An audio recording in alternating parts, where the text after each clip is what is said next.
Encuentros hacia la cruz. Familia, ya estamos en la temporada de Cuaresma y damos gracias a Dios por todos los que estamos aquí en casa, en el norte de Dallas, y también por todos los que están ahí en línea. Un aplauso fuerte para todos los que están en línea, los que nos van a escuchar en diferido. Qué bendición es estar en la casa. ¿Cuántos se alegran de estar en la casa de Dios? No, otra vez. ¿Cuántos se alegran de estar en la casa de Dios? Amén. Dios se alegra cuando su pueblo se reúne y exalta su nombre. Cada domingo es una celebración. Todos los domingos son celebración. ¿Cuántos de ustedes esperan el domingo? Levante la mano. Y los que no, pues voy a orar para que lo esperen. Porque es una bendición. Venimos a adorar a Dios, venimos a glorificar su nombre, venimos a aprender juntos, venimos a escuchar de su palabra. Voy a orar en estos momentos para que el Espíritu Santo nos hable. Dios, gracias por tu presencia. Dice tu palabra que en tu presencia hay plenitud de gozo, delicias a tu diestra para siempre. Señor, pedimos que al abrir la Sagrada Escritura nos hables a nuestra necesidad, nos confrontes donde necesitamos ser confrontados, nos abraces donde necesitamos ese abrazo. Señor, nos des paz donde estamos preocupados. Señor, pero sobre todo que nos transformes a través de tu palabra. Háblanos hoy, oh Dios, que queremos escuchar tu voz específicamente en medio de tu pueblo el día de hoy, en Cristo Jesús. Amén y amén. Hay ciertos encuentros que usted recuerda en su vida, encuentros que cambian nuestra vida. Y estamos en encuentros hacia la cruz, perspectivas hacia la cruz. ¿Qué fue lo que pasó antes de la cruz y cómo llega el Señor Jesús a la cruz? Hoy quiero comenzar con una palabra, traición. Diga conmigo, traición. Ay, como que todos lo dijeron así pasito, traición. La traición constituye una de las heridas emocionales más devastadoras del ser humano. Hay 5 de ellas que son casi irreparables. Los psicólogos y psiquiatras dicen que la herida de la traición es una de las cuales es casi imposible repararse. Las investigaciones en neurociencia social han demostrado que el rechazo significativo y la ruptura de confianza se activan en la corteza cingulada anterior a la misma región cerebral asociada con el dolor físico intenso. ¿Qué quiero decir? Que cuando una persona es traicionada es como si recibiera un dolor intenso. Es un trauma.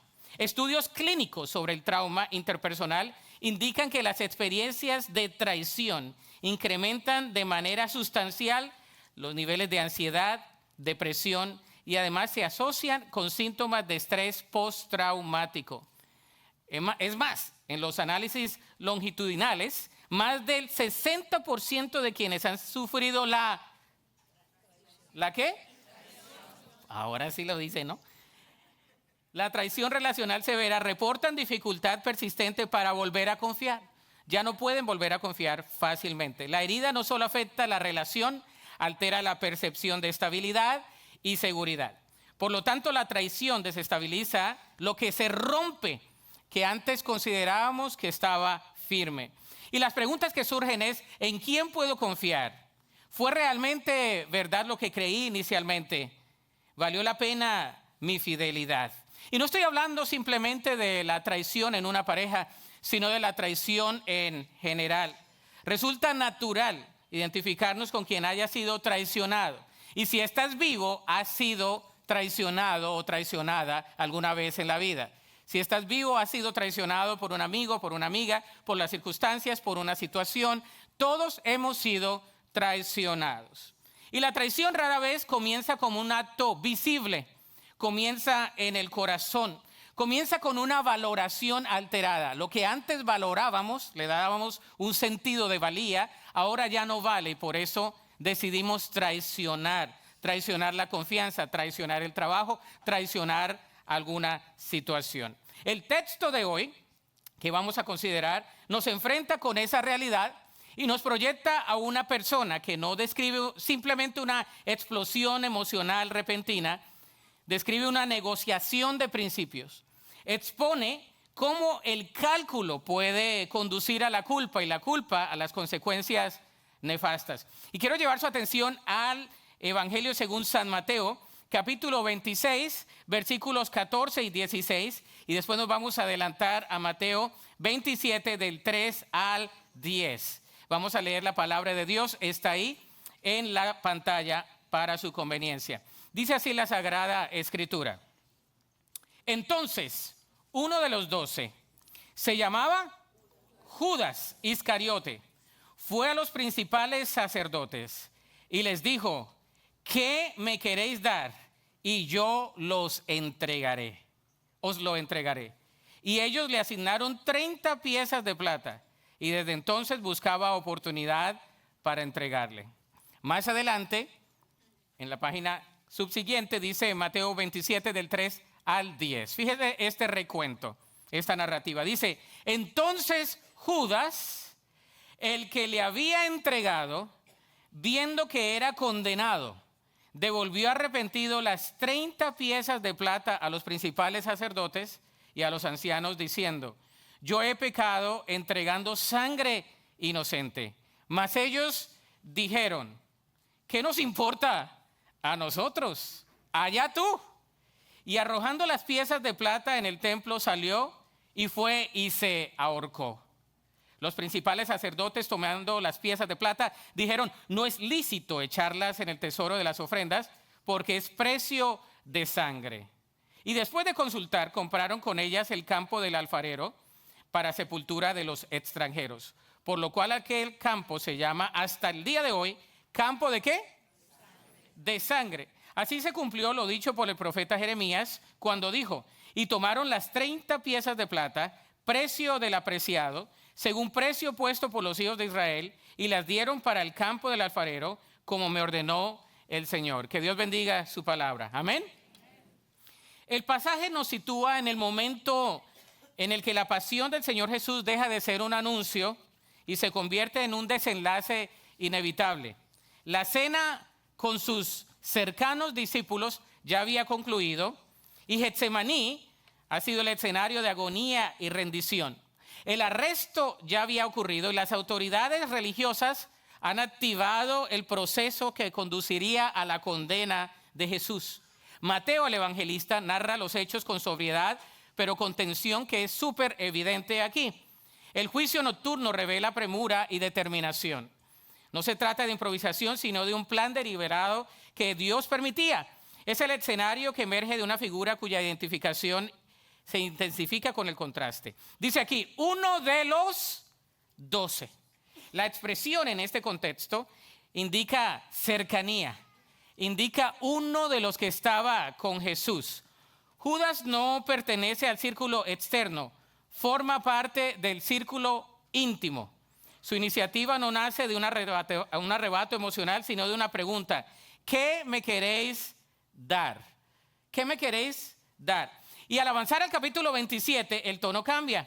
La condena se vuelve inminente y Judas contempla el resultado de su decisión. Las monedas que parecían oportunidad ahora pesan como carga y culpabilidad. El templo es símbolo de religiosidad, se convierte en el escenario de remordimiento y la negociación desemboca la culpa en quitarse la vida. Y la pregunta que vamos a responder el día de hoy es la siguiente: ¿cómo evitamos poner precio a nuestra fidelidad? Los que tienen las notas están ahí. Vamos a responder a esta pregunta el día de hoy. ¿Cómo evitamos poner qué? Precio a nuestra fidelidad. ¿Cómo evitamos negociar los principios cuando no son negociables? ¿Cómo evitamos todo eso? Bueno, lo primero que vamos a ver aquí en el desarrollo del pasaje es que vamos a examinar el primer punto. El primero es el cálculo. Diga conmigo, el cálculo. El cálculo, no el cálculo que usted tiene quizás allá en los riñones, no. El cálculo de calcular el precio. Dice lo siguiente, el versículo 14 al 16 de Mateo 26. Dice, entonces uno de los 12 se llamaba Judas Iscariote. Lo volvemos a leer.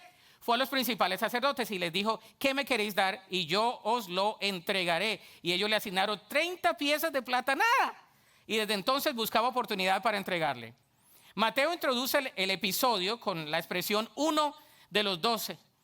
Simplemente el nombre de uno de los 12 se llamaba Judas. Y Judas se enfatiza como el primero en su identidad para negociar a Jesús. Él es parte del círculo íntimo de Jesús. Sin embargo, la cercanía de Judas no evitó la caída. Por el contrario, la hace más trágica. La proximidad en el ministerio del Señor Jesús no garantiza fidelidad en el corazón. Podemos estar cerca de Jesús, pero podemos estar lejos de Él. Podemos estar próximos a Jesús, pero podemos estar lejos de Él, de nuestro corazón. Podemos hacer todo lo religioso, venir a la iglesia, escuchar la palabra, cantar. Podemos ser aleluyоnes y aún así estar lejos de Dios. Es más, podemos tener al maestro sentado al lado nuestro, próximo a nosotros como el prójimo, y aún así estar lejos de Dios. Y cada uno de nosotros que escucha la historia de Judas decimos, uy, Judas, el traicionero. Ese Judas, cuidado, porque en la familia siempre hay un Judas. No, usted ya está pensando en el Judas en su familia. Ese que siempre habla de más, ese que siempre dice sí y le queda mal, ese es el traicionero. No obstante, quiero que usted piense en muchas instancias, ocasiones, donde nosotros nos parecemos más a Judas que a cualquier otra persona que está sentada al lado de Jesús antes de entregarlo. Es más, muchas veces nosotros negociamos a Jesús por no ni siquiera unas monedas de plata, sino que negociamos nuestras convicciones en nuestros días. Comenzamos a calcular. Es posible caminar cerca de Cristo, escuchar su enseñanza, presenciar su poder y aún así permitir que el interior comience a desplazarse silenciosamente. Y quiero hablarle a la iglesia el día de hoy. No estoy hablándole a los que no son parte de la iglesia. Estamos hablándole a los que son parte del rebaño. Diga yo. Yo me incluyo. Qué bueno, ahora estamos. El relato tampoco describe una discusión acalorada. No describe un estallido emocional, no describe un berrinche de un discípulo, describe una pregunta. La caída comienza con una valoración alterada antes que con un acto visible. ¿Cómo? Bueno, aquí va mis dos subpuntos. El primer subpunto, un tesoro traicionado. Un tesoro traicionado. Versículo 15, capítulo 26 de Mateo, dice, ¿qué me queréis dar? Y yo os lo entregaré. ¿Qué me queréis dar? Negociable. Va a los principales y les dice, ¿qué me van a dar? En otras palabras, ¿qué hay para mí? En otras palabras, ¿como de cuánto estamos hablando? Póngale precio a la mordida. Póngale ahí lo que usted le llame la vaca o lo que sea. ¿Sabe? Un tesoro traicionado, ¿qué me queréis dar? Y yo os lo entregaré. El tesoro de la lealtad. La lealtad no se debe negociar. La lealtad es un tesoro que no podemos negociar. Cuando usted y yo comenzamos a negociar la lealtad, estamos mal. Porque comenzamos a negociar los principios que nunca se deben negociar. La lealtad no se negocia, póngale 5 más, no voy a negociar. Eso es un principio de lealtad, un tesoro traicionado. Las 30 piezas de plata no constituyen un detalle incidental. En Éxodo capítulo 21, versículo 32, establece esa cantidad como la compensación legal por la pérdida de un esclavo. Imagínense, 30 piezas de plata eran la compensación legal por la pérdida de un esclavo. ¿Sabe cuánto vale Jesús para Judas en esos momentos? El precio de un esclavo. Es lo que vale para Judas. Jesús, 30 piezas de plata. No era ni mucho. Digo, Judas hubiera pedido más, era la oportunidad. Pero no, se conformó con 30 piezas de plata. Y usted y yo decimos, no, pero yo no negocio a Jesús. Déjeme decirle cómo. Cuando las personas dicen no y usted tiene que decir no y usted dice sí, ya negoció a Jesús por menos de 30 piezas de plata. Cuando usted se tiene que parar firme y decir no lo haré y usted se va a la distancia y mira que otro se para y diga no y ahí sí viene y le dice yo también. Cuando usted pudo hacerlo, ya negoció a Jesús. Cuando comenzamos a darle valor más a las otras cosas que a Jesús, ya lo estamos negociando en el siglo XXI. Pero ese evangelio no vende. El evangelio que te hace sentir bien, ese sí vende. Pero el evangelio que te confronta, que te dice, ¿sabes qué? Necesitamos ser comprometidos con el Señor. Las personas dicen, amén. Que sea comprometido el hermano. Al cabo lleva más años en la iglesia. ¿Sabes? El que tengas más años en la iglesia no quiere decir que seas más comprometido en la iglesia. El que tengas más conocimiento no quiere decir que tengas más compromiso con Dios. Porque se trata de un corazón contrito y humillado. Se trata de un corazón que dice, yo no voy a negociar mis principios. Como decía mi abuelita, ni por el chiras. Ni por el chiras, decía mi abuela. Los colombianos se acuerdan de eso. Y los otros ya se volvieron muy americanos. What did he say? Oh, no escuché eso. No, what's that? Ahora, el tesoro traicionado. Sobre toda cosa guardada, guarda tu corazón porque de él mana la vida. ¿Qué hay en tu corazón? ¿Sabes cuál era el problema de Judas? Diga conmigo, el dinero. El dinero, póngale precio. ¿Cuánto va a ser? Hay cosas que el dinero no puede comprar. Para todo lo demás, Mastercard, mentiras, no. Sí se la sabe. Hay cosas que el dinero no puede comprar. Pero para la gente que estaba alrededor de Judas y para el corazón de Judas, el problema no era el dinero, sino era qué tenía de tesoro su corazón. Porque el problema no es el dinero. Dice que el amor al dinero es la raíz de todo mal. No es el dinero. Usted tenga dinero, gloria a Dios. Si tiene dinero, gloria a Dios. Vamos en misiones y me llevan su avión. Y me regresa antes del domingo para predicar. ¿Sabe? Es así, gloria a Dios. Pero el amor al dinero es la raíz de todos los males. Cuando desplazamos a Dios del primer lugar y el tesoro de nuestro corazón es el dinero, entonces estamos negociando y traicionando por menos de 30 piezas de plata a Jesús. La Escritura deja entrever aquí una profunda degradación espiritual. El problema no es meramente económico, es teológico. Cuando el corazón comienza a medir el beneficio personal, lo sagrado se vuelve mundano. Se lo vuelvo a repetir. Cuando el corazón comienza a medir el beneficio personal, lo sagrado se vuelve mundano. Cristo deja de ser reconocido como Señor y comienza a ser evaluado en términos de conveniencia. Bueno, si me conviene, sí soy cristiano, pastor. Pero si no me conviene, pastor, pues no. Por ese acto, Judas no aparece como un impulso repentino. La negociación visible revela una decisión interior ya formada. Cuando usted está comprometiendo sus ideales, ¿es un problema de dónde? Del corazón. Ya lleva tiempo haciéndolo. Es que no, es que, eso yo no me lo esperaba. Es que era tan comprometido, le salía la santidad así. Pero todos nosotros, como dije la semana pasada, el que cree que esté firme, mire que no caiga. Cuando usted dice eso nunca me va a pasar a mí, ojo, le puede llegar a pasar. ¿Por qué? Porque ese es un ego espiritual. El tesoro traicionado, el tesoro es Jesús. Y podemos hacernos estas preguntas. ¿En qué momento comenzamos a evaluar el costo de obedecer? ¿En qué momento? Porque la obediencia cuesta. Cuesta levantarse a orar, cuesta levantarse a venir a la iglesia.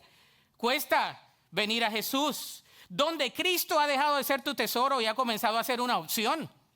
Cuando Jesús comienza a ser una opción más, como te decía la semana pasada que una persona me dijo a mí hace poco, déjame vivir mi vida, pastor, ya cuando yo esté más grandecito, entonces voy a buscar del Señor. Te dije, no sé si vayas a tener tiempo, pero me buscas, a ver si me encuentras.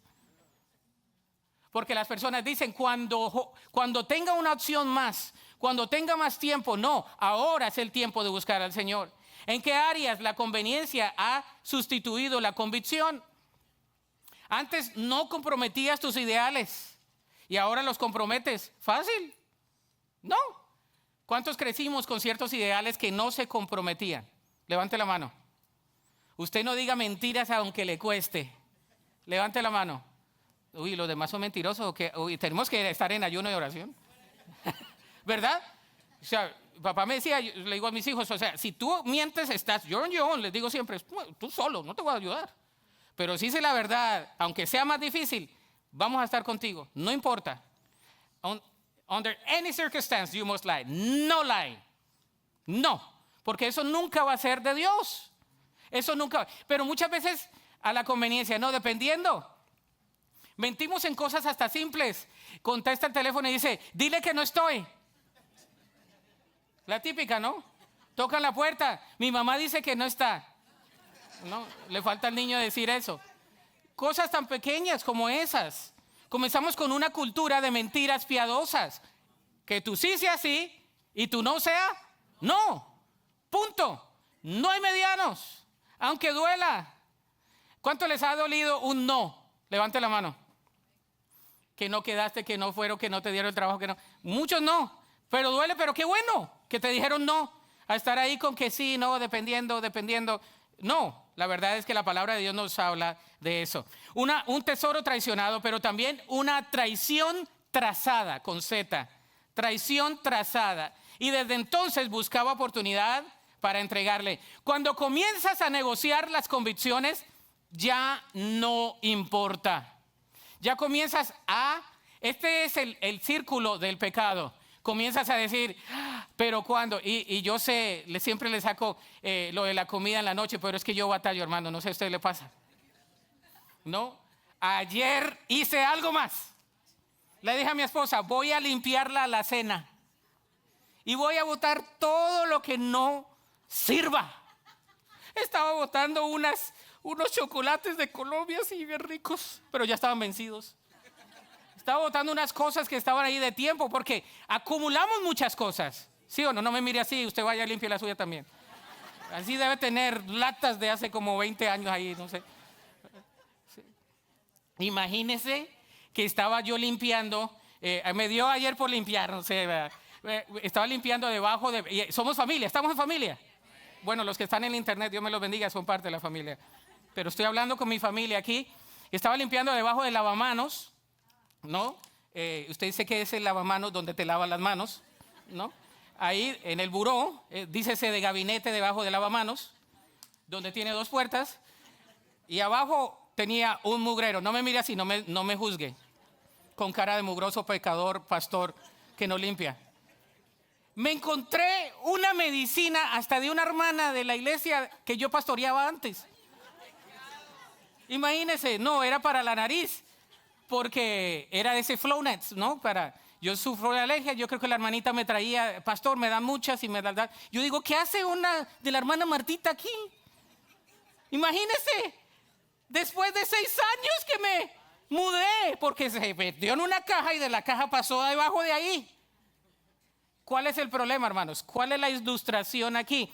Muchas veces nosotros no nos limpiamos, ni siquiera lo que tenemos ahí, así será nuestro corazón. ¿Cuántas veces albergamos cosas que debemos limpiar en nuestra vida? Por años está ahí y nunca queremos limpiar, porque no, ahí no me meto. En ese cajón, pastor, nadie se mete y nadie bota nada. Ese es nuestro corazón. Y comenzamos a negociar las convicciones. Traición trazada. Aquí dice, desde entonces, el verbo buscaba describe una intención sostenida, una disposición persistente. No es una conversión privada, sino premeditada. Es como el que ya sabe lo que va a hacer. Hay algunos que les gusta ver las series de los que matan así en serie. Serial killers. No, y algunos dicen sí, y que mató no sé qué. A mí no me gusta eso porque entonces comienzo a soñar que me matan a mí también. Pero son cosas premeditadas, ¿no? Que llevan años estudiando cómo lo hacen. Por eso las personas están siempre con eso en mente. El pecado es así.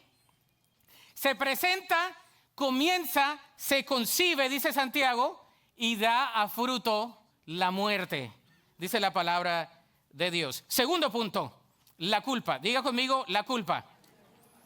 Mateo 27, 3 al 5. Fíjese lo que dice. Entonces Judas, el que le había entregado, ya después de que lo entregó y todo, viendo que era condenado, devolvió arrepentido las 30 piezas de plata a los principales sacerdotes y a los ancianos, diciendo, yo he pecado entregando sangre inocente. Mas ellos dijeron, ¿qué nos importa a nosotros?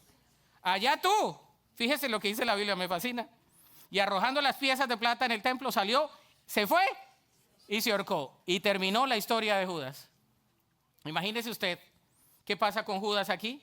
tiene culpabilidad, viendo que era condenado, su cálculo en el precio para el Señor Jesús no fue suficiente y calculó otra vez y dijo, he entregado a mi amigo, a mi Señor. He pecado entregando sangre inocente. La conciencia despierta cuando la magnitud del acto se hace evidente. El pasaje revela una tragedia espiritual profunda. El reconocimiento del pecado no siempre conduce a la restauración. La culpa puede abrir la puerta al arrepentimiento o al desespero. Una de dos. Entonces, en la culpa vemos dos acciones. Una es, el primer subpunto, culpa confrontada. Culpa confrontada, para que lo complete ahí. Las palabras de Judas constituyen una confesión directa. Reconoce responsabilidad personal. No culpa las circunstancias ni intenta justificar su acción. Afirma haber entregado sangre ¿qué? Inocente, una expresión en la Escritura que describe una injusticia grave. El reconocimiento indica que su conciencia no está completamente endurecida, pero Judas comprende la magnitud de lo que ha hecho y va y entrega las monedas. Mateo describe su reacción con un término significativo. El término que afirma que Judas devolvió arrepentido las 30 monedas de plata, dice aquí en el griego utilizado, describe remordimiento o pesar profundo, pero no necesariamente el arrepentimiento que implica una transformación del corazón y un retorno hacia Dios. Aquí va. Usted puede tener remordimiento, diga conmigo remordimiento, pero no arrepentimiento. En el griego original nos muestra, hay una palabra que nos muestra el arrepentimiento, que es cambiar de mentalidad o de dirección. Aquí nos muestra un remordimiento fuerte. Y cuando uno hace cosas malas, uno tiene remordimiento, porque está vivo. Todo ser humano tiene remordimiento. Usted hace algo malo y usted tiene remordimiento, ¿sí o no? Sí. Bueno, espero que por lo menos tenga remordimiento, ¿no? Uno va y hace algo malo y tiene remordimiento. Me gusta la cultura de este país porque uno va caminando, ¿no?, con el perrito y uno tiene que llevar la bolsita para levantar el excremento del perrito. ¿Cuántos hacen eso? ¿O a cuántos no les importa y dejan ahí el excremento? El Señor los perdone. ¿No? Pero una vez yo salí y no llevaba la bolsita. Y yo dije, ¿qué voy a hacer? Me sentí con remordimiento. ¿Y qué hizo el arrepentimiento? Me regresé a la casa, agarré la bolsita y me fui a recoger eso. Porque para mí era importante de que ya comienzo a hacer eso. A otros no, quizá no le importa. Uno se está riendo allá a la carcajada. Pero la verdad es que hay una diferencia entre el remordimiento y el arrepentimiento. Lo que pasa aquí con Judas es que él tiene remordimiento. Déjeme decirle la diferencia. Aquí aparece una distinción importante. El remordimiento lamenta las circunstancias. El arrepentimiento busca la gracia de Dios. Judas lamenta y reconoce su pecado, pero no busca al Señor Jesús. Reconoce la culpa, pero no se acerca a la fuente del perdón, Jesús. La Escritura advierte que no toda tristeza por el pecado produce restauración. El apóstol Pablo distingue entre la tristeza que conduce al arrepentimiento y la tristeza que conduce y termina en muerte, en 2 Corintios 7:10. Entonces, vamos a hacernos estas dos preguntas. ¿Nuestra tristeza por el pecado nos acerca al Señor o nos encierra en nosotros mismos? Porque si te encierra en ti mismo y te sientes súper mal, dices, uy, pastor, yo me siento súper mal, tienes remordimiento. La diferencia es, ¿buscamos la gracia de Dios o solo deseamos aliviar la conciencia? Entonces aquí la culpa confrontada puede convertirse en el inicio de la restauración o también en el inicio de podernos ir a las consecuencias nefastas. Pero también hay una culpa consumida, para que lo complete ahí. Culpa consumida. Versículo 4b5 dice, ¿qué nos importa a nosotros? Allá tú. Judas viene a quienes le dieron las 30 piezas de plata y viene a dárselas a ellos. Y ellos ya pasaron la página. Ellos dicen, ¿a mí qué? ¿A mí qué? ¿Qué te importa? No, a mí no me importa. Allá tú, le dicen. Tú resuelve tu problema solito, nosotros ya te pagamos. La diferencia es que muchas veces regresamos por remordimiento a lo que no debemos regresar. Necesitamos regresar a la fuente del perdón que se llama Jesús. La diferencia entre Pedro la semana pasada y entre Judas fue que Pedro buscó a Jesús. Pedro se arrepintió y vino a Jesús. Pero Judas vino a los que le habían pagado el dinero para ir a apresar a Jesús. Muchas veces podemos tener el remordimiento, podemos sentirnos muy feo, pero si no venimos a la fuente del perdón, estamos completamente mal. Hay una culpa consumida. No podemos estar solos. Aquellos que deberían representar ley y justicia rehúsan asumir la responsabilidad. El sistema religioso que utilizó Judas ahora lo deja solo. La vida cristiana, y aquí voy a dar un comercial para los grupos de vida. Aquí, la vida cristiana no se puede vivir solos. Judas quedó solo. Fue a los que sabían de la ley y los que sabían de la ley lo dejaron solo. Y cuando tú estás solo, Dios mío, cuidado. Porque si no estás firme, vas a caer. Pero cuando estás en comunidad, cuando tienes el hermano ahí llamándote, ¿qué estás haciendo? Ven al grupo. ¿Qué estás haciendo? Estoy orando por ti. Hasta cae gordo cuando tú estás como yéndote para el mundial. Es decir, dícese de no buscar las cosas de Dios. Mundial, definición de Rolando David Aguirre. En vez de buscar las cosas espirituales, tú quieres ir al otro lado, al mundial, y viene un hermano que dice, pero estoy orando por ti. En otras palabras, no usa las palabras de Jesús para que tu fe no caiga, pero hermanito, estoy orando por ti. Qué feo me caía una hermana que siempre me decía cuando yo estaba desanimado en mis años de juventud, cuando mi mamá murió, cuando yo no quería saber nada de la iglesia porque tenía un resentimiento con Dios. La hermana me miraba todos los domingos, me abrazaba, me daba un pico aquí y me decía, estoy orando por ti. ¡Ah! Yo salía, me hacía así porque somos emocionales, pero me acuerdo de ella. Porque no estuve solo, porque oraron por mí, porque la iglesia estuvo ahí, porque recibí, no texto, no había texto ni nada de eso, no teníamos teléfono inteligente. Lo que teníamos era Viper y eso, me lo robaron. Y nunca pude agarrarlo, ya me vine para acá. La verdad es que es así, la vida cristiana se vive, diga conmigo, en comunidad. Cuando usted está enfermo, alguien va a orar por ti. Si nosotros no sabemos si estás en una comunidad, a veces yo no sé quién está en el hospital o no, porque no nos dejan saber, pero los que están en grupos me dejan saber y algunos me dejan saber a mí, otros no. Tengo más de 2.500 contactos en mi teléfono, no le miento, y eso que ya limpié algunos. Y algunos, ¿verdad? Casi todos los conozco personalmente, y la verdad para mí es un gozo, pero a veces no puedo. Si me manda, siempre digo, si me manda algo por WhatsApp, el Señor lo bendiga, porque estoy no sé en cuántos grupos. Pero si está uno en comunidad, la comunidad te deja saber, te llama, el hermano está en el hospital, tal. ¿Por qué? Porque hay un grupo orando por ti. La vida cristiana no se vive fuera de la comunidad. Es importante estar. ¿Qué le pasó a Judas? Si Judas hubiera regresado con sus discípulos amigos, es decir, con sus cuates, no le hubiera pasado, no se hubiera colgado.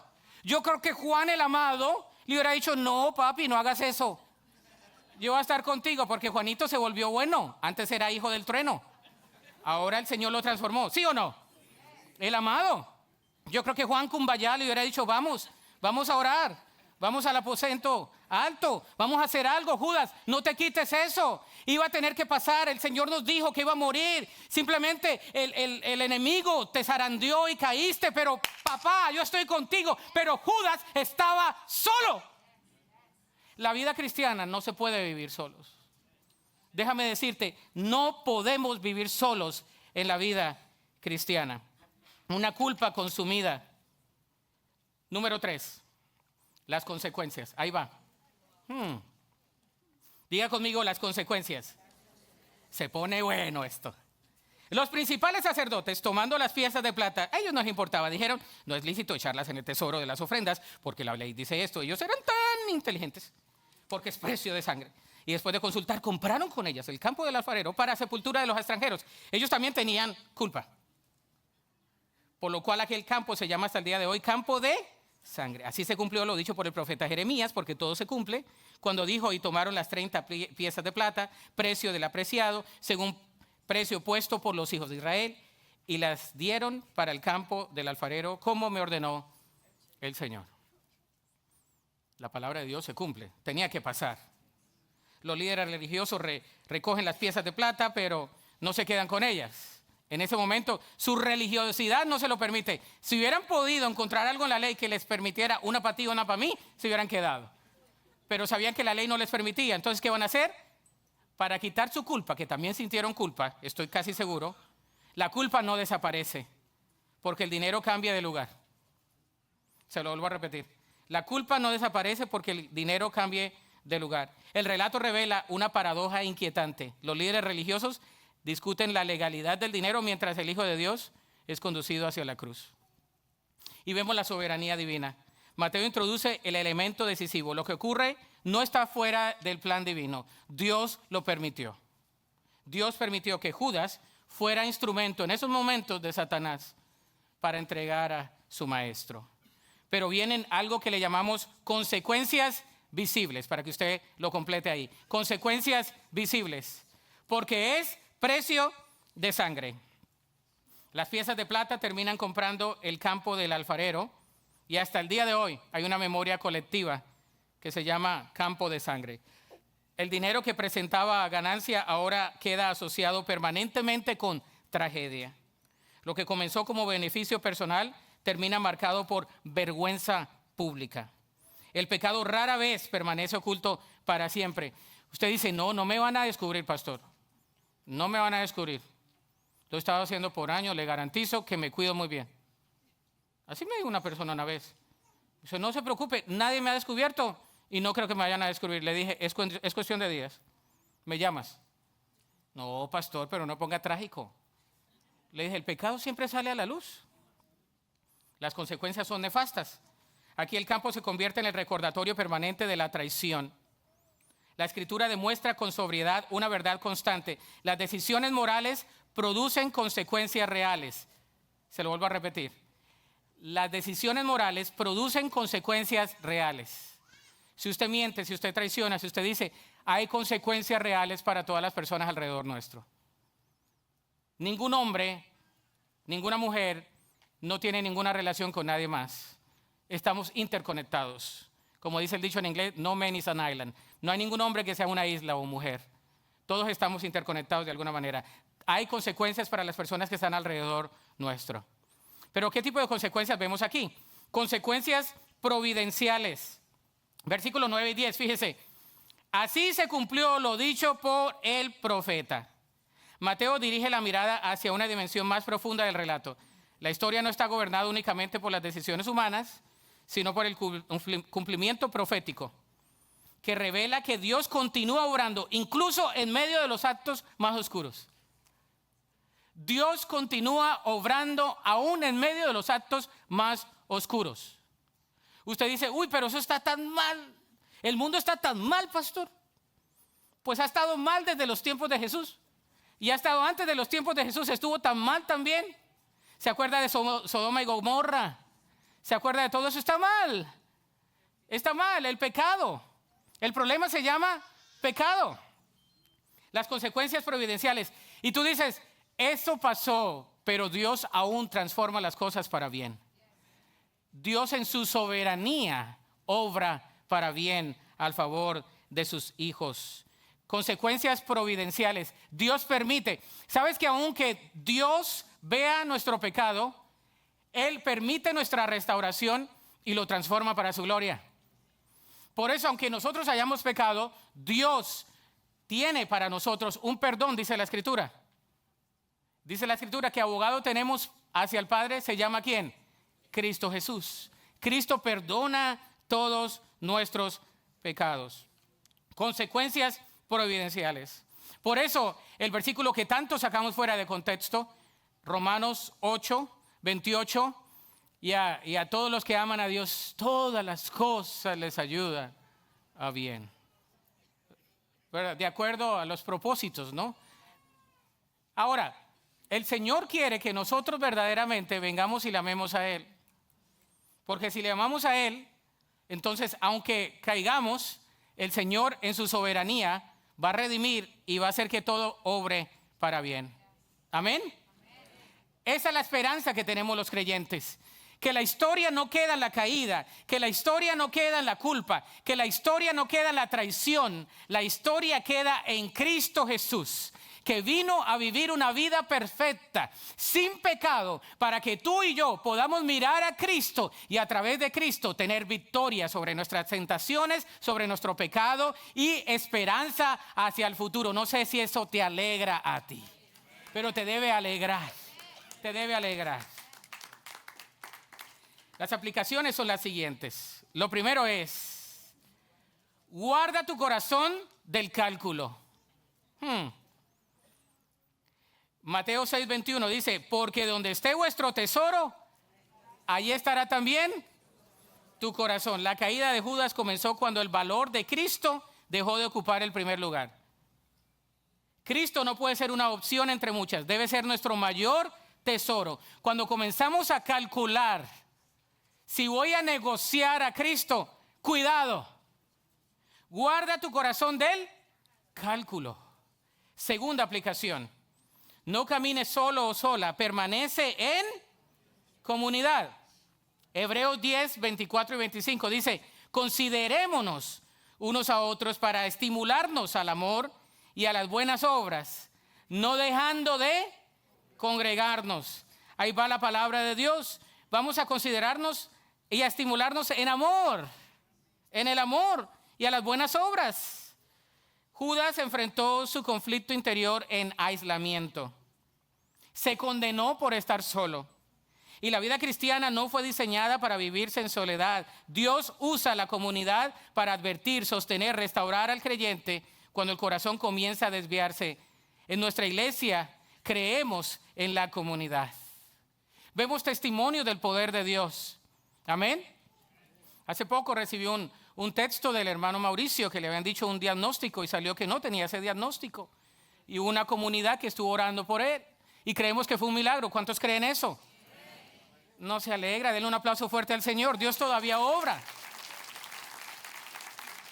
Pero hay un cuerpo que está orando, hay un cuerpo que está intercediendo, hay un cuerpo que está siempre atento. Entonces no podemos vivir la vida solos, como el llanero o la llanera solitario o solitaria. Tercero, recuerda que el pecado tiene consecuencias. Gálatas 6, 7. Todo lo que el hombre sembrare, eso también segará. Recuerda que el pecado tiene consecuencias. Antes de cometer un pecado moral o cualquier tipo de pecado que afecte a otros, debemos hacernos la pregunta que se hizo José. ¿Cómo pecaría yo delante de Dios? ¿Cómo haría tal maldad delante de Dios? ¿Cómo lo haría delante de Dios? Y se regresa y dice, no lo voy a hacer. Por eso dejó las ropas ahí, se fue, después lo condenaron por algo que no hizo, pero Dios lo sustentó toda su vida. Porque la palabra de Dios decía ahí, porque Dios estaba ¿con quién? Con José. Wow. Recuerda que el pecado tiene consecuencias. Y cuarto, corre hacia la gracia mientras hay tiempo. Hebreos 4:16 dice, acerquémonos pues confiadamente al trono de la gracia. La tragedia de Judas recuerda el peligro de enfrentar la culpa sin acudir a Cristo. El Evangelio anuncia una esperanza distinta. La cruz abrió el camino del perdón para todo aquel que decide volver. El cálculo distorsiona el valor de Cristo. La culpa pesa sobre la conciencia. Las consecuencias revelan la gravedad del pecado. Aquí está. Pero la historia de Judas advierte que el pecado rara vez comienza con una acción visible. Comienza cuando el corazón empieza a valorar a Cristo de manera incorrecta. Allí Dios En esos momentos, cuando venimos delante de Él, demuestra que el pecado humano no tiene la última palabra. Cristo cargó con la culpa que nosotros no podíamos llevar y abrió el camino de reconciliación para todo aquel que viene y cree en Él. Por eso el llamado del Evangelio permanece vigente. Guarda tu corazón del cálculo y enfrenta tu culpa delante de Dios. No te apartes. Recuerda que el pecado siempre deja consecuencias. Y corramos juntos hacia la gracia mientras hay oportunidad. Quiero leer este último versículo a manera de conclusión. Romanos 5:20. Está ahí en la pantalla. Dice, léalo conmigo. Mas la ley se introdujo para que el pecado abundase. Mas cuando el pecado abundó, sobreabundó la gracia. Esa gracia sigue estando disponible hoy. Ponte sobre tus pies el día de hoy. Me fascina estudiar los personajes bíblicos porque siempre vemos a Judas como el antagonista, el traicionero, pero muchas veces nosotros somos Judas. La historia de Judas está ahí para hacernos a nosotros meditar, reflexionar y venir a la gracia y correr hacia Jesús. No irnos solos, no irnos a apartarnos, a colgarnos en nuestra vida espiritual, a decir yo ya no pude, pastor, esto me quedó fuerte, esto de ser cristiano está fuerte, claro que es fuerte, pero si lo haces solo, sola, claro que sí, pero si estás con Cristo Jesús, si estás con el Espíritu Santo, si estás con una comunidad que ora por ti y te dice, por lo menos oro por ti, hermano, me acuerdo de esa hermana, todavía, un beso así, esos babosos, pero me acuerdo que me decía, oro por ti. Yo iba al bus, que no le estaba prestando atención a nada de lo que el pastor decía, porque estaba resentido con Dios. Pero esas palabras de esa hermana me quedaban, porque es la palabra de la comunidad. Dios diciéndote, aún tengo un propósito contigo. Yo no sé para ti, ni lo tenía en las notas, pero me salió así el Espíritu Santo. Yo no sé qué pasa contigo, no sé qué culpabilidad tú tengas. Quizás tengas alguna culpabilidad, quizás tengas alguna situación, quizás piensas que Dios ya no te puede usar, quizás tienes una traición hacia tus principios, quizás piensas que Dios nunca te puede restaurar de la manera que piensas que lo puede hacer. La historia de hoy es un recordatorio de la gracia infinita de Dios. Yo quiero correr hacia la gracia de Dios. Yo quiero ser como el hijo pródigo que corre a los brazos de papá y se tira y dice, he fallado. Recíbeme. Que lleguemos al cielo reconociendo que no corrimos solos la vida cristiana. El Espíritu Santo está con nosotros, es el Paracleto, es el consejero, el que camina con nosotros. Y el Espíritu Santo de Dios está aquí. Yo creo que su poder está aquí en esta hora. Y está aquí para restaurar, está aquí para levantar, está aquí para animar, está aquí para darte una 20ª oportunidad, si es necesario. Está aquí para decirte, Judas, no eres tú. Yo soy en ti el autor y consumador de tu fe. Tu pasado no te define, tus logros no te definen, tu posición, tu dinero no te va a comprar nada. Tus títulos tampoco, tu iglesia tampoco. Cristo ya lo hizo en la cruz. Y por eso venimos a la cruz todos juntos el día de hoy. Y vamos a venir a Jesús juntos.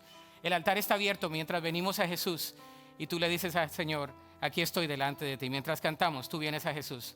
Ven a Cristo Jesús, ahora mismo.